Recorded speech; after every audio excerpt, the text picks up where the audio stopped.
আসলে সকালে জাদুকর, বিকেলে তারা শহীদ হয়ে গেছে আল্লাহর রাস্তায় বলে আল্লাহু আকবার। তাদেরকে হুমকি দেওয়া হলো, হাত আর পা বিপরীত দিক থেকে কেটে দেবো, কিন্তু তোমাদেরকে শুলবিদ্ধ করব, হত্যা করব। এখন তোমরা বলো ফিরে আসবে না আমাদের ইমানের উপর অটল থাকবে? সে সময় জাদুকররা দীপ্ত কণ্ঠে উচ্চ স্বরে সেদিন বলেছিল, ওয়াল্লাযী ফাতারানা ফাকদি মা কদ, হে ফেরাউন, পাপিষ্ঠ ফেরাউন, তোমার যা ইচ্ছা তাই করতে পারো, কোনো আপত্তি নাই। ইন্নামা তাকদি হাযিল হায়াতাদ দুনিয়া, তুমি তো শুধুমাত্র দুনিয়ার জীবনেই কিছু করতে পারো, আর কিছুই করতে পারবে। তুমি তো দুবারই মারলে আমরা মরে যাব, গলা কেটে দিলে হত্যা হয়ে যাবে, আর কিছুই করতে পারবে না। কিন্তু কাল কিয়ামতের কথা তোমাকে স্মরণ রাখতে হবে। আল্লাহ সুবহানাহু ওয়া তাআলা বলছেন, ইন্নাহু মাইয়াতি রাব্বাহু মুজরিমান ফাইন্না লাহু জাহান্নাম লা ইয়ামুতু ফিহা ওয়ালা ইয়াহইয়া। যে ব্যক্তি পাপিষ্ঠ হয়ে পাপ নিয়ে আল্লাহর কাছে যাবে, ওই ব্যক্তিকে আল্লাহ রাব্বুল আলামিন জাহান্নামে দাখিল করবেন। লা ইয়ামুতু ফিহা ওয়ালা ইয়াহইয়া, সেখানে মানুষ কখনো মরবেও না আর বাঁচবেও না। সুম্মা লা ইয়ামুতু ফিহা ওয়ালা ইয়াহইয়া, সেখানে মানুষ মরবেও না বাঁচবেও না। এর রোজা কিভাবে আসলো এবং এর আমল সরাসরি কোরআনুল কারীম এবং হাদিস থেকে বলার জন্য চেষ্টা করব ইনশাআল্লাহ। আমরা প্রথমে যদি একটি বিষয় লক্ষ্য করি যে মুহররম মাসের গুরুত্ব এবং আমল সম্পর্কে রাসূল করিম সাল্লাল্লাহু আলাইহি ওয়াসাল্লাম তিনি বলছেন, আফদলুস সিয়াম বা'দা শাহরি রমাদান শাহরিল্লাহিল মুহররম। রাসূল বলছেন রমাদান মাসের পরে সবচেয়ে সর্বোত্তম শ্রেষ্ঠ রোজা হলো মুহররম মাসের আশুরার রোজা। আর এই আশুরা বা মুহররম মাসটা হলো, আল্লাহ রাসূল বলছেন শাহরুল্লাহিল মুহররম, এটি হলো আমি আল্লাহর মাস। সুবহানাল্লাহ বলেন। আল্লাহ বলছেন এই মুহররমটা কার মাস? রাসূল বলছেন শাহরুল্লাহিল মুহররম, এটি হলো আল্লাহর মাস। রাসূল করিম সাল্লাল্লাহু আলাইহি ওয়াসাল্লাম এই কথা বলার পর আল্লাহ রাব্বুল আলামিন বলছেন মিনহা আরবাতুন হুরুম, 12টি মাস তো আমি আল্লাহ রাব্বুল আলামিন সৃষ্টি করেছি, নিয়ম করে দিয়েছি। এর ভিতরে সম্মানিত মাস হলো 4টি। কয়টি? সম্মানিত মাস 4টি, জিলকদ, জিলহজ, মুহররম এবং রজব। স্পেশালি রমাদান মাসের মর্যাদা আল্লাহর কাছে অনেক, কিন্তু এই আয়াতের মাধ্যমে আল্লাহ রাব্বুল আলামিন 4টি মাসের কথা বলেছেন, জিলহজ, জিলকদ, জিলহজ, মুহররম এবং রজব মাস। এর ভিতরে রাসূল বলছেন শাহরুল্লাহিল মুহররম, আল্লাহর মাস হলো মুহররম মাস। আর এই মাসে আশুরার দিনের যে রোজা আছে সেটা হলো আফদলুস সিয়াম বা'দা শাহরি রমাদান, রমাদানের পরে সর্বশ্রেষ্ঠতম রোজা সিয়াম হলো আশুরার রোজা।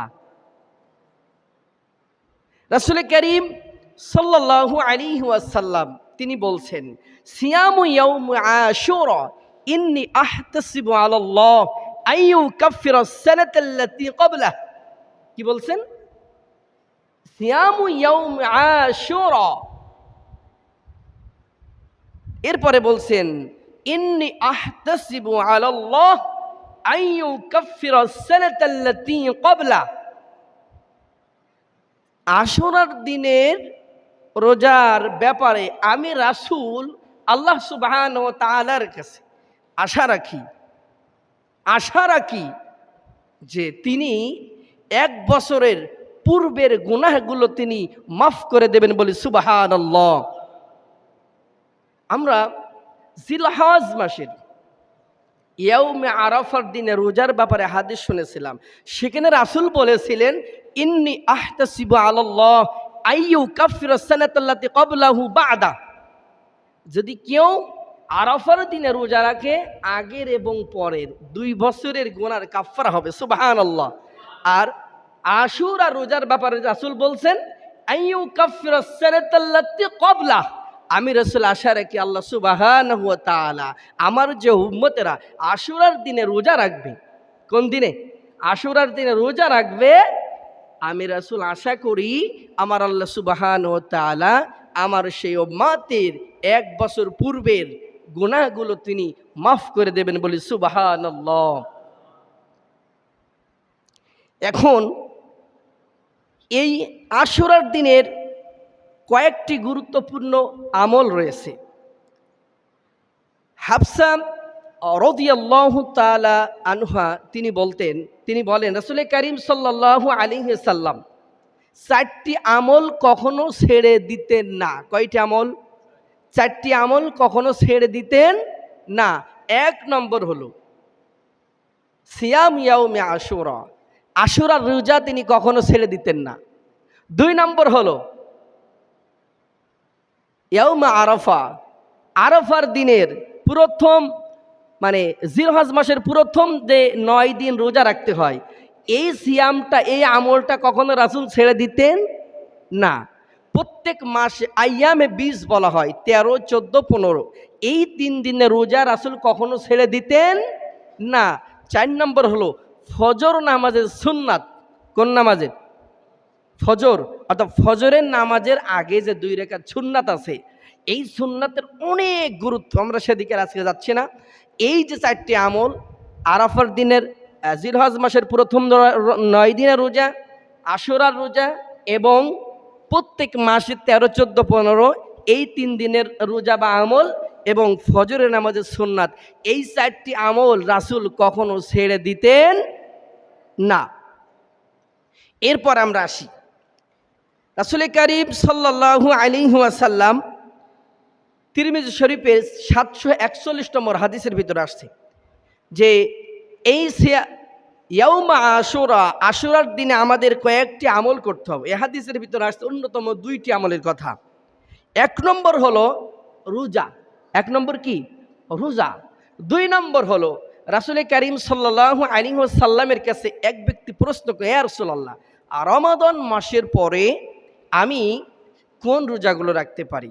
তিনি বললেন, তুমি সিয়াম ইয়াউমি আশুরা, আশুরা রোজা রাখো। কারণ হলো এই দিনে এই আল্লাহ রাব্বুল আলামিন কোন এক গোত্র সম্প্রদায়কে তিনি মাফ করে দিয়েছেন, তাদের তওবাকে তিনি কবুল করেছেন। সুতরাং এই দিনে যদি তুমি রোজা রাখো, আল্লাহ রাব্বুল আলামিন আরও অনেক গোত্রকে তিনি তাওবা কবুল করবেন, তাদেরকে ক্ষমা করে দিবেন। সুবহানাল্লাহ। সুতরাং মুহররম মাসের অন্যতম স্পেশালি 2টি আমল হলো আমরা রোজা রাখবো। কি রাখবো? রোজা রাখবো। 2 নম্বর হলো তাওবা, ইস্তেগফার করবো বেশি বেশি করে। কার কাছে? আল্লাহর কাছে তাওবা করবো। আল্লাহ সুবহানাহু ওয়া তাআলা সূরাতুন নূর এর 31 নম্বর আয়াতে তিনি বলছেন, ওয়াতুবু ইলাল্লাহি জামিআন আইয়ুহাল মুমিনুনা লাআল্লাকুম তুফলিহুন। বলি আল্লাহু আকবার। আল্লাহ রাব্বুল বলেন, তোমরা তাওবার মাধ্যমে আমি আল্লাহর দিকে ফিরে আসো, প্রত্যাবর্তন করো।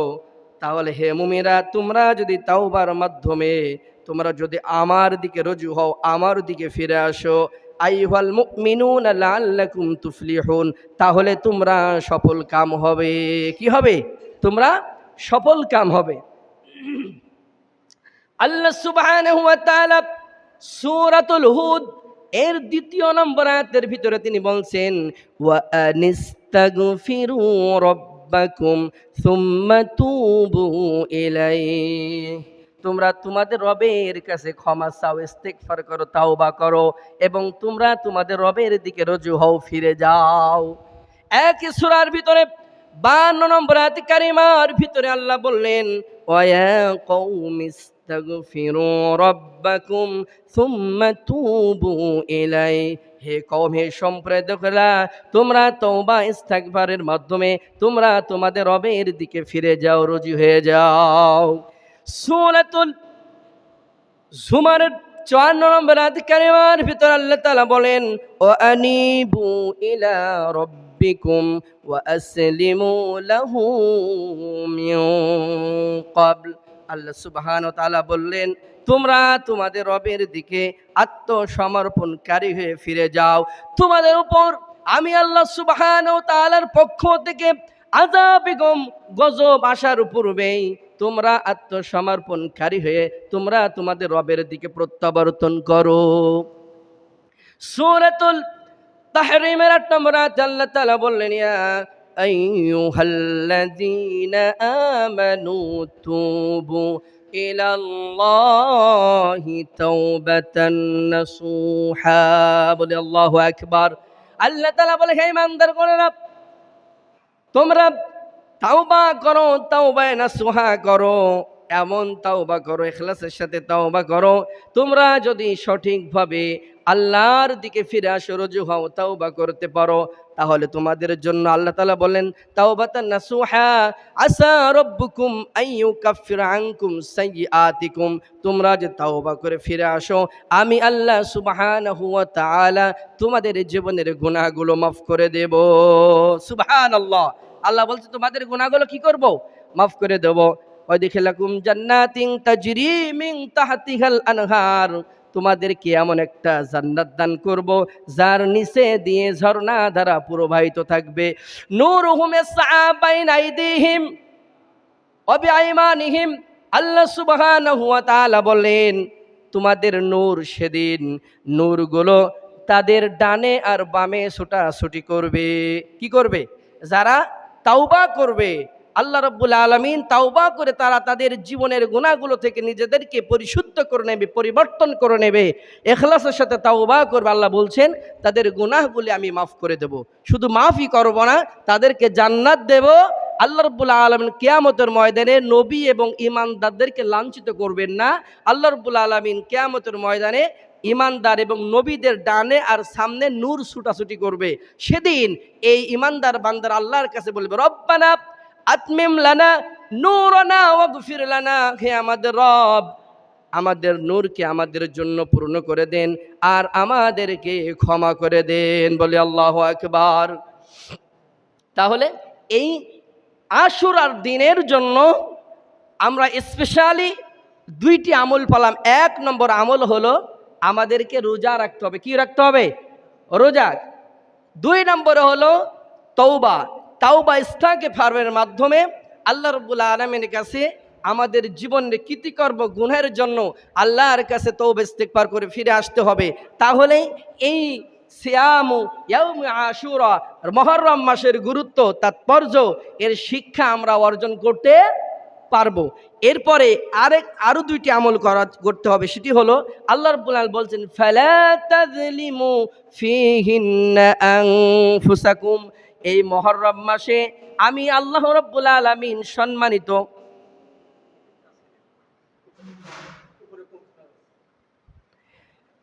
আল্লাহ রাব্বুল আলামিন তিনি বললেন মিনহা আরবাতুল হুরুম। আমি আল্লাহ সুবহানাহু ওয়া তাআলা 4টি মাস তোমাদের জন্য নিষিদ্ধ এবং মর্যাদা সম্পন্ন করেছি। তার ভিতরে এই মুহররম, জিলকদার, জিলহজ, রজব, এই 4 মাসে তোমরা নিজেদের উপর জুলুম করবা না। কি করবা না? ফালা তাযলিমু ফীহিন্না আনফুসাকুম।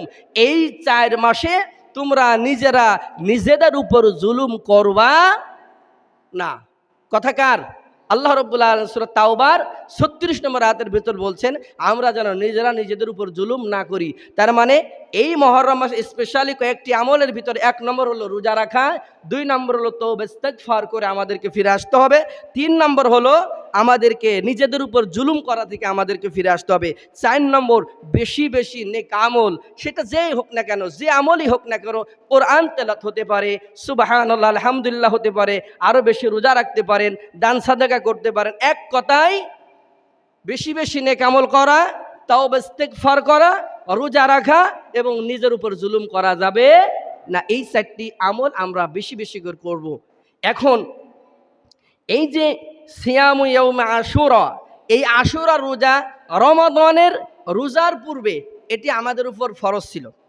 কি ছিল?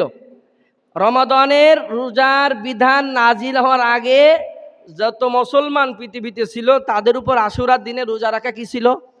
কথা বলেন, ফরজ ছিল। কথা বোঝা যাচ্ছে ভাই? কথা বোঝা যায়? আগে কি ছিল? ফরজ ছিল। রমাদানের রোজা ফরজ হওয়ার পরে এই রোজা আমাদের জন্য মুস্তাহাব। কি হয়েছে? কথা বলেন, মুস্তাহাব। মুস্তাহাব হলেও এই রোজার অনেক গুরুত্ব এবং তাৎপর্য রয়েছে। কি রয়েছে? এই রোজার অনেক গুরুত্ব এবং তাৎপর্য রয়েছে। এই রোজা কিভাবে আসলো আমরা একটু জানি। এই রোজার রাখার একটু গুরুত্ব আমরা শুনি। রাসূল করিম সাল্লাল্লাহু আলাইহি ওয়াসাল্লাম মক্কা থেকে মদিনায় যখন হিজরত করে গেলেন, যখন মক্কাবাসী নির্যাতনের পরে নির্যাতন সহ্য না করতে পেরে আল্লাহ সুবহানাহু ওয়া তাআলার নির্দেশক্রমে তিনি মক্কা থেকে মদিনায় হিজরত করলেন। হিজরত করার পরে তিনি দেখলেন ইহুদিরা, কারা? ইহুদিরা সিয়ামু ইয়াউমা আশুরা, আশুরা দিনের রোজা আঁকছে। তখন তিনি জিজ্ঞাসা করলেন যে এই দিনে তোমরা কেন রোজা রাখো? তখন ইহুদিরা বিশ্বনবীর কথার জবাবে বললেন, এই দিনে আল্লাহ সুবহানাহু ওয়া তাআলার নবী মূসা আলাইহিস সালাতু ওয়াস সালামকে আল্লাহ সুবহানাহু ওয়া তাআলা ফিরাউনের নির্যাতন থেকে, জুলুম থেকে তিনি সেদিন মুক্তি দিয়েছিলেন এবং ফিরাউনকে নীল নদের ভিতরে চুবাইয়া চুবাইয়া সেদিনকে হত্যা করা হয়েছিল, মারা হয়েছিল। আর আল্লাহ রাব্বুল আলামিন তার নবী মূসাকে মুক্তি দিলেন। তাই আল্লাহর নবী মূসা আলাইহিস সালাতু ওয়াস সালাম তার শুকরিয়া স্বরূপ, কি স্বরূপ? শুকরিয়া স্বরূপ তিনি এই দিনে রোজা রেখেছিলেন, তাই আমরা রোজা রাখি। রাসূল বললেন, তোমাদের চাইতে রাসূল আল্লাহর নবী মূসা আমাদেরকে বেশি তার বিধানগুলো পালন করা আমরা বেশি হকদার, আমরা তাকে বেশি মহব্বত করি, আমরা তাকে বেশি অনুসরণ করি। তখন তিনি বললেন, ওই দিনে তিনি রোজা রাখলেন এবং সাহাবীদেরকে বললেন এই দিনে তোমরা রোজা রাখবা। সাথে সাথে তিনি আরেকটি কথাও বলেছিলেন, আল্লাহ রাব্বুল আলামিন যদি আমাকে বাঁচায় রাখেন, আগামী দিনে, আগামী বছর আমি এই আশুরার দিনের আগের দিন অথবা পরের দিন রোজা রাখবো। তার কারণ রাসূল বলেছেন ইহুদিদের সাথে আমাদের কোনো কালচার, কোনো নীতি, কোনো কাজ কখনো অ্যাডজাস্ট হতে পারে না। ইহুদিদের সাথে আমাদের কোনো কাজ মেলানো যাবে না। কিন্তু বর্তমান প্রেক্ষাপটে আমাদের যুব সমাজ ইহুদিদেরকে প্রচুর অনুসরণ করে। আল্লাহ রাসূল নিষেধ করেছেন। ইহুদিরা 10 মুহররম আশুরা দিনে রোজা রেখেছে, আল্লাহ রাসূল বলেছে যে না, আল্লাহ রাব্বুল আলামিন যদি আমাকে বাঁচায় রাখেন তাহলে আমি তার আগের দিন অথবা পরের দিন রোজা রাখবো। আমাদের জন্য মুস্তাহাব হলো, আমাদের এই বছরের মুহররম 10 তারিখ হলো, আগামী মঙ্গলবার হলো 9 মুহররম, তার মানে আগামী মঙ্গল এবং বুধবার এই 2 দিন রোজা রাখতে হবে। যদি ইনকেস যে কোনো কারণে আপনার মঙ্গলবার মিস্টেক হয়ে যায় তাহলে আপনি বুধ এবং বৃহস্পতি এই 2 দিন রোজা রাখবেন। একটা রোজা রাখা যাবে না, একটা রোজা রাখা মাকরু, 2টা রোজা রাখতে হবে। এটা হলো আমাদের জন্য মুস্তাহাব। এই রোজার অনেক ফজিলত রয়েছে। সুতরাং এই আশুরার দিনে অনেক ঘটনা ঘটেছে, অনেক কাহিনী আছে। সবচাইতে টপ লেডের যেটা কোরআন এবং হাদিস দ্বারা প্রমাণিত, সবচাইতে স্পষ্ট দলিল দ্বারা যেটা প্রমাণিত, সেই ঘটনাটাই হলো এই আপনার মূসা আলাইহিস সালাতু ওয়াস সালামকে আল্লাহ রাব্বুল আলামিন জালিম ফিরাউনের কবল থেকে মুক্তি করেছিলেন। সবচাইতে টপ এইটে। আমরা মনে করি এই 10 মুহররম মাস যখন আসে এইটা কারবালা, আমরা মনে করি 10 মুহররম মানেই কারবালা। আসলে 10 মুহররম মানেই কারবালা নয়। আশুরার দিন ঘটেছে ঠিক আছে, কিন্তু রাসূল করিম সাল্লাল্লাহু আলাইহি ওয়াসাল্লামের ইন্তেকালের 50 বছর পর কারবালার কাহিনী ঘটেছে। অবশ্যই কারবালার কাহিনীটা হৃদয় বিদারক, অত্যন্ত দুঃখজনক।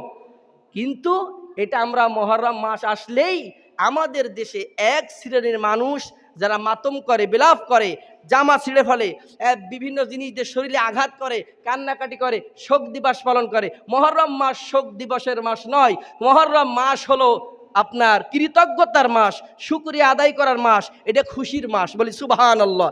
তার কারণ এই মাসে যে কাহিনীগুলো ঘটেছে সবগুলো আল্লাহ রাব্বুল আলামিন তার জালেমদের থেকে তাদেরকে মুক্তি দিয়েছেন। মূসা আলাইহিস সালাতু ওয়াস সালামকে জালেম ফিরাউন থেকে মুক্তি দিয়েছিলেন, ঠিক কিনা? তো এই জন্য শুকরিয়া স্বরূপ, কি স্বরূপ? শুকরিয়া আদায় করা স্বরূপ মূসা আলাইহিস সালাম রোজা রেখেছিলেন। আমরা শুকরিয়া আদায় করব। এটা খুশির দিন। কিসের দিন? খুশির দিন। যারা আমাদের দেশে যে সমস্ত মানুষেরা এই যে মাতম করে, এটা সম্পূর্ণ ইসলামে হারাম, কোনো অবস্থাতেই এটা করা যাবে, এটা জাহেলিয়াতের কর্ম। এই কাজগুলো কোনো মুসলমান করতে পারে না। যদি কেউ করে সে মুসলমান থাকবে, রাসূলের অন্তর্ভুক্ত থাকবে থাকবে না। সুতরাং এর থেকে আমাদেরকে দূরে থাকতে হবে। তাহলে এই সিয়ামু ইয়াউমে আশুরা থেকে আমরা দুইটা আমল অবশ্যই করবে, একটা হলো রোজা এবং একটা হলো আমরা তওবা ইস্তেগফার করে ফিরে আসব। তাহলে আমরা রোজা রাখবো কিবারে? আগামী মঙ্গল এবং বুধবার, আর অথবা মঙ্গলবার মিস্টেক হলে বুধ এবং বৃহস্পতিবার। যারা কায়িক পরিশ্রম না করেন, যারা হার্ডলি পরিশ্রম না করেন, স্বাভাবিক কাজকর্ম করেন, যাদের শারীরিকভাবে অ্যাবিলিটি যোগ্যতা আছে, সকলের জন্য আহ্বান করব এই দুইটি রাখার জন্য। তার কারণে এই দুইটি রোজা রাখার ভিতরে অনেক ফজিলত নিহিত রয়েছে। এই জন্য যারা শারীরিকভাবে সুস্থ আছেন, কঠিন কোনো পরিশ্রম করেন না, আগুনের কাজ করেন না, স্বাভাবিক থাকেন এবং বিভিন্ন অফিস আদালত কাজ করেন এবং যারা অন্যান্য কাজ করেন, যে কাজগুলো সহজ, তাদের প্রতি আমার আহ্বান থাকবে আমি ইনশাল্লাহ অবশ্যই রাখার চেষ্টা করব। আপনাদের প্রতি আহ্বান রইল, অবশ্যই আপনারা রাখবেন। এবার আমরা আসি কুরআনুল কারীম থেকে আল্লাহ রাব্বুল আলামিন এই রোজার ব্যাপারে কি বলছেন। ফিরাউন যে সময় রাজত্ব করছিল, সে সময় জাদুকরদের খুব প্রভাব ছিল এবং জ্যোতির্বিদ্যাদের খুব প্রভাব ছিল। কি ছিল? যারা জাদু বিদ্যা পরিচালনা করত এবং ওই যে গণক বললে না যে আমকটা হতে পারে, এইটা হতে পারে, ওইটা হতে পারে, এই ধরনের একটা প্রভাব ছিল। তো ফিরাউনের সময় জাদুকররা, তাদের আগে যারা গণক ছিল, এরা ফিরাউনের কাছে সংবাদ দিল, বনি ইসরাইল থেকে এমন একটি সন্তান ভূমিষ্ঠ হবে যে তোমার এই ক্ষমতাকে তছনছ করে তোমার ক্ষমতার মস্তককে ছিনিয়ে নেবে, তোমাকে পতন করবে। এই কথা যখন বলল, তখন ফিরাউনের মাথায় তো আর কাজ করছে না। কি করছে না? কাজ করছে না। সেই কথা আল্লাহ রাব্বুল আলামিন কুরআন রেকর্ড করে সূরাতুল কসস এর 2 নম্বর আয়াত থেকে আমি আল্লাহ রাব্বুল কি বলেছেন। আল্লাহ রাব্বুল বলেন, তিলকা আয়াতুল কিতাবিল মুবিন, এটি হলো সুস্পষ্ট কিতাবের আয়াত। কিসের আয়াত? সুস্পষ্ট কিতাবের আয়াত। এরপর আল্লাহ বললেন, নাতলু আলাইকা মিন নাবাই মূসা ওয়া ফিরআউনা বিল হাক্কি লিকাওমিন ইউমিনুন। বলি আল্লাহু আকবার। আল্লাহ রাব্বুল আলামিন বিশ্ব নবী সাল্লাল্লাহু আলাইহি সাল্লামকে লক্ষ্য করে বলে, হে রাসূল, মূসা এবং ফিরাউনের মাঝের যে ঘটনাটা, এই ঘটনাটা যথাযথভাবে আপনি মুমিন সম্প্রদায়ের মাঝে বর্ণনা করে দিন। কি ঘটনা? আল্লাহ রাব্বুল বললেন, ইন্না ফিরআউনা আলা ফিল আরদি ওয়া জাআলা আহলাহা শিয়াআন ইস্তাদঈফু তাইফাতাম মিনহুম। কারণ হলো ইন্না ফিরআউনা আলা ফিল আরদ, ফিরাউন পাপিষ্ঠ ছিল, এমন পাপিষ্ঠ ছিল, সে জমিনে অনেক বেড়ে গিয়েছিল, বাড়তে বাড়তে অনেক বেড়েছিল। ওয়াজাল আহলাহা শিয়াআন ইস্তাদিফু তাইফাতাম মিনহুম, সে তার দেশের ভিতরে মানুষকে বিভিন্ন শ্রেণীতে বিভক্ত করেছিল, একটি দলকে সে দুর্বল করে রেখেছিল। কি করেছিল? একটি দলকে সে দুর্বল করেছিল। এখনো আমাদের দেশের পরিস্থিতি এমন আছে না নাই? দেশের মানুষকে বিভিন্ন শ্রেণীতে বিভক্ত করে ফেলা হয়েছে, একটি দলকে দুর্বল করে রাখা হয়েছে। তার কারণ ওই দলের কারণেই এই দেশে একদিন আল্লাহর কোরআন রাজ কায়েম হবে। কথা বলে ঠিক কিনা?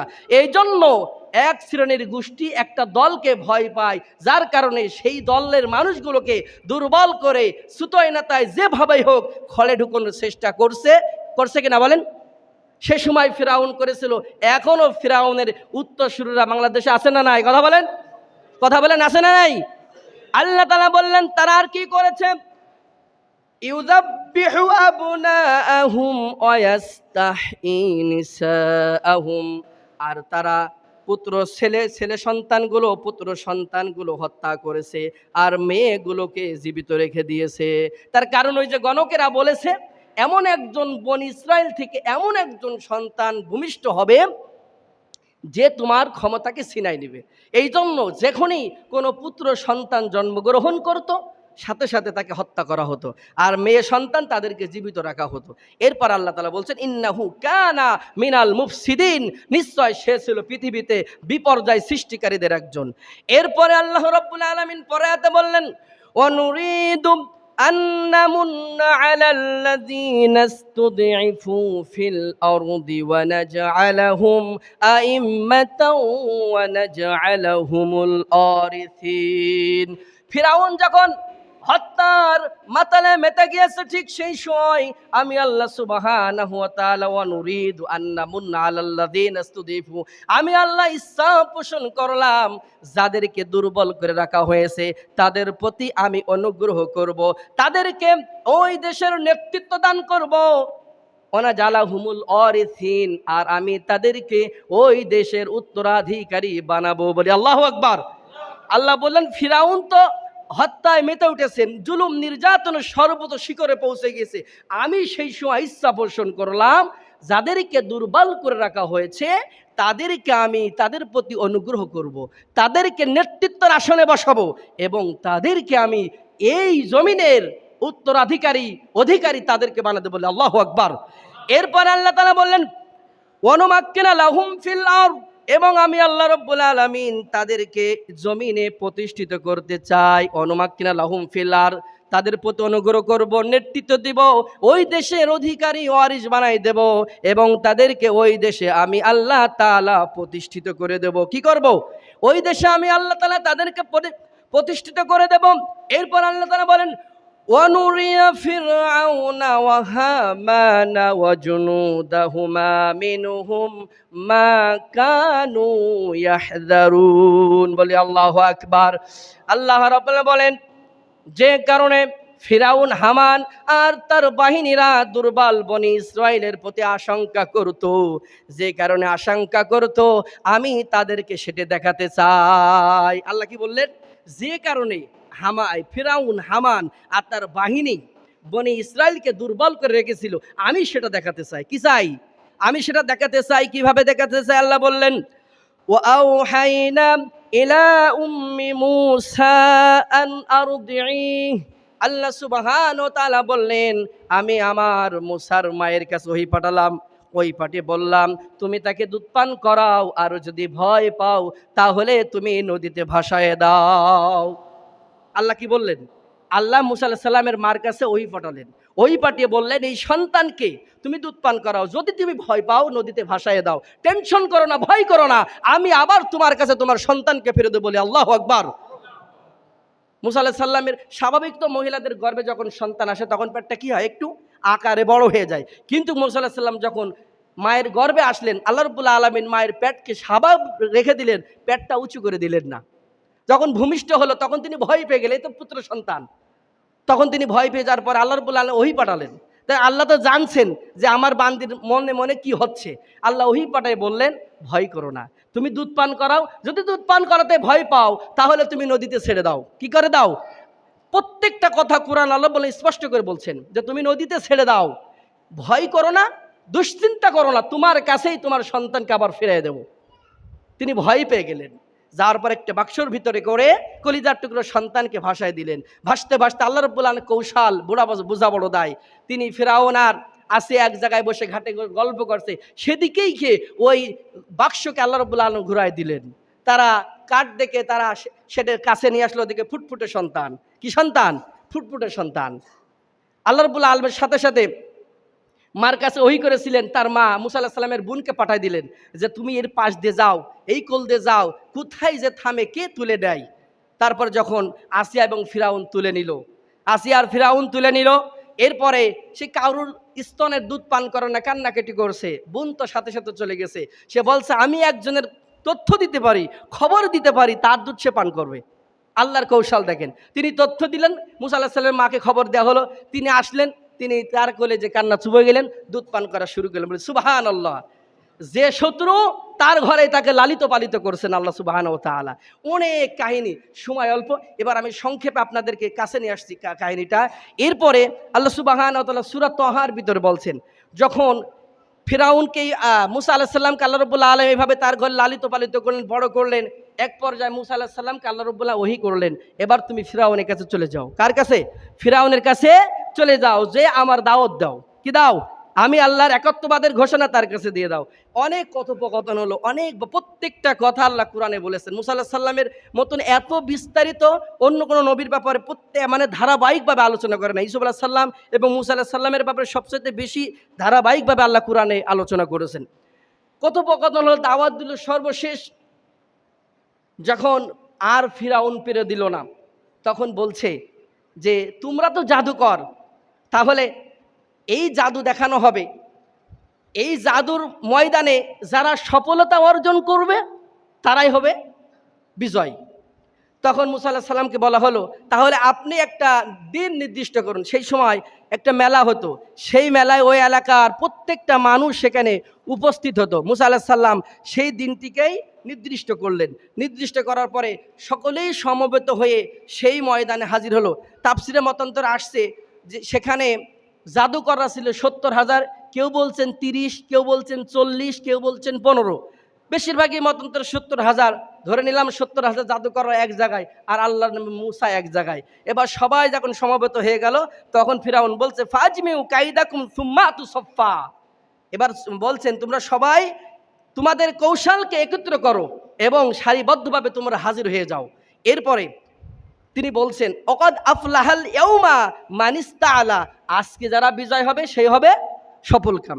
এবার জাদুকররা মূসাকে বলছেন ক্বালু ইয়া মূসা ইম্মা আন তুলকিয়া ওয়া ইম্মা আন নাকুনা আউওয়ালা মান আলকা। হে মূসা, জাদু কি আগে আমরা ছাড়বো না আপনি ছাড়বেন? আল্লাহর নবী মূসা বলছেন ক্বালা বালালকু, বরং আপনারাই ছাড়েন। জাদুকররা যখন তাদের জাদুবিদ্যা খাটিয়ে সবার কাছে দড়ি ছিল, লাঠি ছিল, সেই দড়ি বা লাঠি নামক জাদু তারা খাটাই দিল। প্রায় 1 কিলোমিটার দূর পর্যন্ত, কিলোমিটার 1 কিলোমিটার দূর পর্যন্ত সাপে ভরে গেল। প্রত্যেকটা সাপ নড়াচড়া করে আর লাফালাফি শুরু করে দিয়েছে। তার কারণ আসলে তো ও সাপ না, তাদের চোখে ধাঁধা লাগিয়ে জাদুকররা সাপ, মানে 1 কিলোমিটার জুড়ে সব সাপে পরিণত হয়ে গেল। আচ্ছা বলেন তো, মুসা আলাইহিস সালাম মানুষ না, নবী, কিন্তু তিনি তো একজন মানুষ। স্বাভাবিকভাবে মানুষের মনে একটু সাপ দেখলে ভয় লাগে কিনা? যখন নড়াচড়া করছে তখন মুসা আলাইহিস সালামের মনে একটু ভয় লাগলো। আল্লাহ রাব্বুল বলছেন ফাউজাযা ফি নাফসি খিফাতা মূসা, এইটা যখন দেখলো তখন মুসা আলাইহিস সালামের অন্তরে একটু ভয় ভয় লাগা শুরু হয়ে গেল। আল্লাহ রাব্বুল বললেন কুলনা লা তাখাফ ইন্নাকা আনতাল আলা, মূসা তুমি ভয় করো না, বরং তুমি আজকে বিজয় হবে বলে আল্লাহু আকবার। আল্লাহ বলেন কুলনা লা তাখাফ, মূসা তুমি ভয় করো না, ভয় করার কোনো অপশন এখানে নাই। ইন্নাকা আনতাল আলা, অবশ্যই নিশ্চয় আজকে তুমি বিজয় হবে বলে আল্লাহু আকবার। এরপরে আল্লাহ রাব্বুল আলামিন বললেন ওয়া আলকি মা ফি ইয়ামিনিকা তালকাফ মা সানাউ, হে মূসা তোমার ডান হাতে যে লাঠিটা আছে এই লাঠিটা তুমি ছেড়ে দাও। আল্লাহ কি বললেন ওয়া আলকি মা ফি ইয়ামিনিকা তালকাফ মা সানাউ, তোমার হাতে যে লাঠি আছে লাঠিটা ছেড়ে দাও। মূসা আলাইহিস সালাম আল্লাহর কাছ থেকে ওহী পেয়ে লাঠিটা ছেড়ে দিলেন, আর বিশাল বড় এক অজাগর সাপে পরিণত হয়ে গেল। বিশাল বড় এক অজাগর সাপে পরিণত হওয়ার পর ওই জাদুকররা যে 1 কিলোমিটার জুড়ে লক্ষ লক্ষ অগণিত সাপে পরিণত ছিল, একটা একটা করে সবগুলো গিলে খেয়ে ফেলাইছে বলে আল্লাহু আকবার। একটা একটা সব খেয়ে ফেলাইছে। এবার ওই অজাগর ফিরাউনের দিকে রুকে যাচ্ছে। ফিরাউন তো ভয় পেয়ে গেছে। তাফসীরকাররা বলছেন অজাগরটা ফিরাউনকে ঢুকে যাচ্ছে ফিরাউনকে খাওয়ার জন্য। ফিরাউন একে হাউমাউ করে চিৎকার করে সে ভয় পেয়ে যে আল্লাহর নবী মূসার কাছে বলছেন আমাকে মাফ করে দাও, তুমি তোমার অজাগরকে ঠেকাও। তিনি ঠেকালেন, তিনি সাপের গায়ে হাত দিলেন, আবার সাবেক লাঠি হয়ে গেল। ফিরাউন ওখানেও বেঁচে গেল। এরপরে ওই দৃশ্য যখন দেখলেন আল্লাহ রাব্বুল বলে ইন্নামা সানাউ কাইদুস সাহির, তারা যা করেছে সবকিছু জাদুর কৌশল। এটা কি জাদুর কৌশল। ওলা ইফলিহুস সাহিরু হাইসু আতা, আল্লাহ রাব্বুল আলামিন বলছেন তারা যা করেছে জাদুর কৌশল। ওলা ইফলিহুস সাহিরু হাইসু আতা, আর জাদুকররা কখনোই সফলতা অর্জন করতে পারে, জাদুকররা কখনোই কি করে না, সফলতা অর্জন করতে পারে না। এরপরে আচ্ছা বলেন, এই দৃশ্য যদি কেউ দেখে, সাধারণত এর আগে জাদুকরদেরকে আল্লাহ মুসা আলাইহিস সালাম বলেছিলেন, দাওয়াত দিয়েছিলেন, তারা এই কথা শোনার পরে নিজেদের ভিতরে মতভেদ তৈরি হয়ে যায়। এক গ্রুপ বলে যে না এটা আসলেই জাদুকর, আর এক গ্রুপ না এই জাদুকর হতে পারে না। কিন্তু ফিরাউন তাদেরকে বাধ্য করলো যে না জাদু করতেই হবে, তাদেরকে হটাতেই হবে। কিন্তু জাদুকররা যখন দেখলো জাদুতে জাদু খায়, এটা জাদু হতে পারে না, তার কারণ জাদুকাররা জানে জাদুতে জাদু খেতে পারে, কথা বলেন পারে না। তো জাদুকররা দেখলো এই জাদুতে জাদু খায়, এটা কখনো জাদু হতে পারে, কথা বলেন পারে না। এটা অবশ্যই নিঃসন্দেহে আল্লাহ তাআলার মুজিজা। কি? আল্লাহ তাআলার মুজিজা। এই দৃশ্য যখন দেখলো জাদুকররা কি করেছিল সে সময়, আল্লাহ রাব্বুল বললেন ফাউলকিয়াস সাহারাতু সুজদান ক্বালু আমান্না বিরাব্বি হারুনা ওয়া মূসা। বলি আল্লাহু আকবার। জাদুকরদের ওই জাদু যখন আরেকজনের জাদুতে আল্লাহর মুজিজার ওই সাপে যখন খেয়ে ফেললো, সাথে সাথে ওই দৃশ্য দেখে সমস্ত জাদুকররা সিজদায় লুটিয়ে পড়লো। বলি আল্লাহু আকবার। ফাউলকিয়াস সাহারাতু সুজদান ক্বালু আমান্না বিরাব্বি হারুন ওয়া মূসা। ওই দৃশ্য দেখে সমস্ত জাদুকররা সিজদায় লুটে পড়ে গেল আর বলল আমরা ঈমান আনলাম মূসা এবং হারুনের রবের প্রতি। সুবহানাল্লাহ। এই দৃশ্য যখন দেখল ফিরাউন তো তেলে বেগুনে জ্বলে গিয়েছে। এবার তো দেখে আমি তো ঠকে গেলাম, অসংখ্য মানুষের ভিতরে আজকে তো আমার অবস্থা খারাপ, আমি তো লাঞ্ছিত হয়ে গেলাম। এবার ফিরাউন ওই জাদুকরদেরকে বলছে ক্বাল আমানতুম লাহু ক্বাবলা আন আযানা লাকুম। কি ব্যাপার, তোমরা আমার অনুমতি বাদে ঈমান এনে ফেললে? ইন্নাহু লাকাবীরুকুম আল্লাযী আল্লামাকুমুস সিহর। আমার মনে হয় এ তোমাদের প্রধান, যে তোমাদেরকে জাদু শিখাইছে। কি বলছে? এ মনে হয় তোমাদের প্রধান, এই মনে হয় তোমাদের জাদু শিখাইছে। তোমরা কিভাবে আমার অনুমতি বাদে তোমরা ঈমান আনলে? আমি তো তোমাদেরকে ভাড়া করে নেইছি টাকা দিয়ে, তো তোমরা কিভাবে ওর কথা শুনলে? এইবার ফিরাউন তাদেরকে বলল ফালাউ কত্তি আন্না আইদিয়াকুম ওয়া আরজুলাকুম মিন খিলাফিন ওয়ালাউ সাল্লিবান্নাকুম আজমাইন ওয়ালাউ সাল্লিবান্নাকুম ফি জুযুইন নাখ। ফিরাউন এবার জাদুকরদেরকে লক্ষ্য করে বলল তোমরা কি জানো ঈমান আনার পরিণামটা কি হবে, এর ভয়াবহতা কি হবে?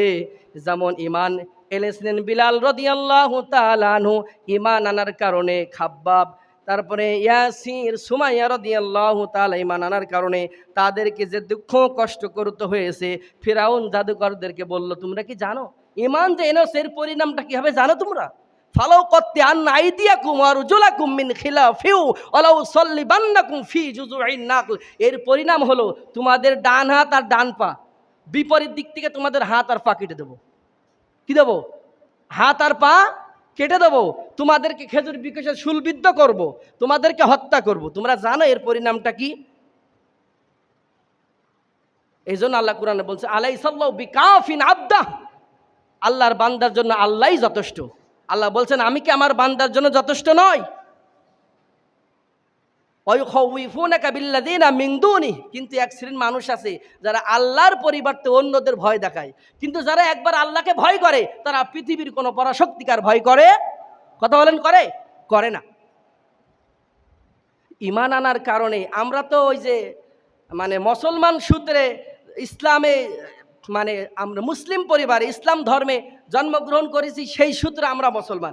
আসলে যেই পূর্বের ইতিহাস যারাই ঈমান এনেছে, যারাই কালেমা পড়েছে, তাদেরকে অনেক ত্যাগ স্বীকার করা লেগেছে। লাগেনি বলেন?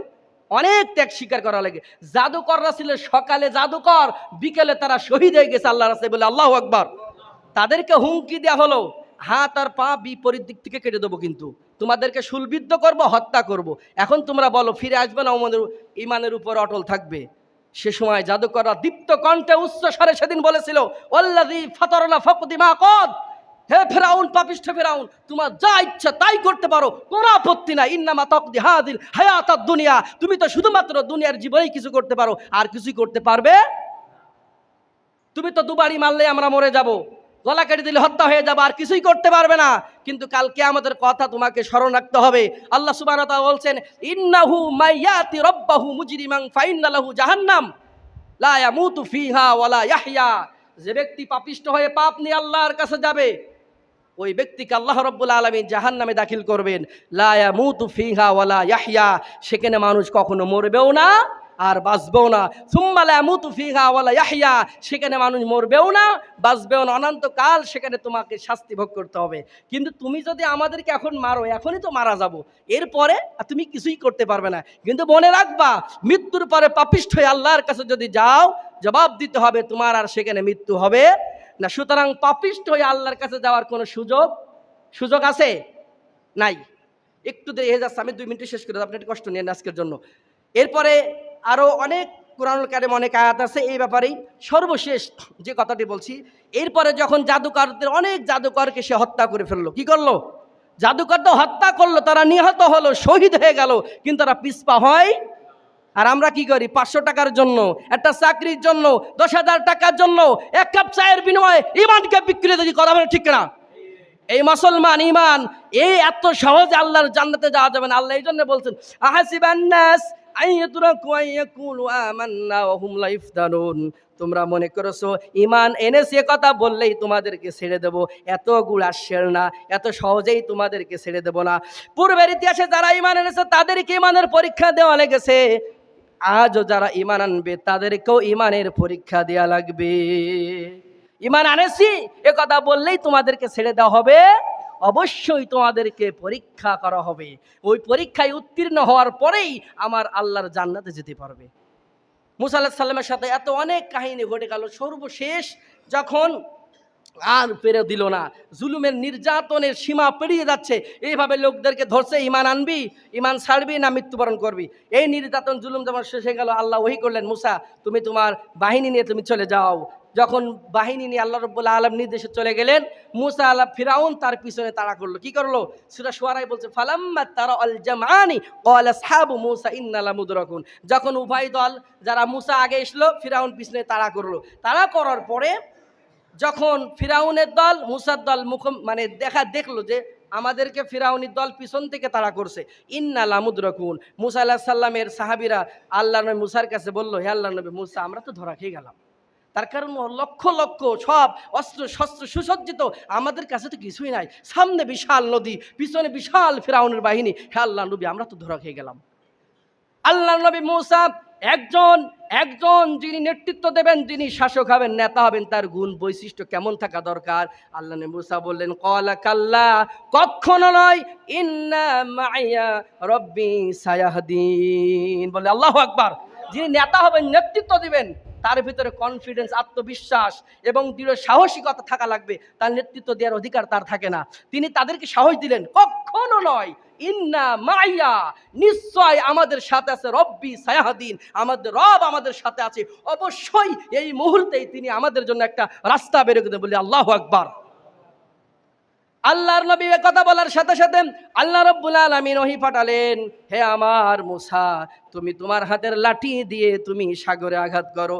আঘাত করে দিলেন, ফাংফালাকা ফাকানা কুল্লু ফিরকিন কাত্তাউদিল আযীম। সাগরে আঘাত করার সাথে সাথে 12টি গর্ত ছিল, 12টি গর্তের জন্য 12টি রাস্তা তৈরি হয়ে গেল। বলে আল্লাহু আকবার। এই রাস্তা দিয়ে আল্লাহর নবী মুসা আলাইহিস সালাম এই নদী পার ওই পারে চলে গেলেন। আর ফিরাউন দেখলো আমার বাপ বানাই দিয়েছে, রাস্তা তো ভালোই পাইছি, আমু যাই। আল্লাহ রাব্বুল আলামিন যখন ফিরাউন মাঝখানে আসলো, আল্লাহ বললেন, ওয়াসলাফনা সাম্মাল আখরিন, একটি দলকে আমি নিমজ্জিত করে দিলাম, ওয়াংজাইনা মুসা ওয়া মাম্মাহু আজমাইন, মুসাকে মুক্তি দিলাম, সুম্মা আগরাকনাল আখরিন, আর একটি দলকে আমি ওই পানির ভিতরে নিমজ্জিত করে দিলাম।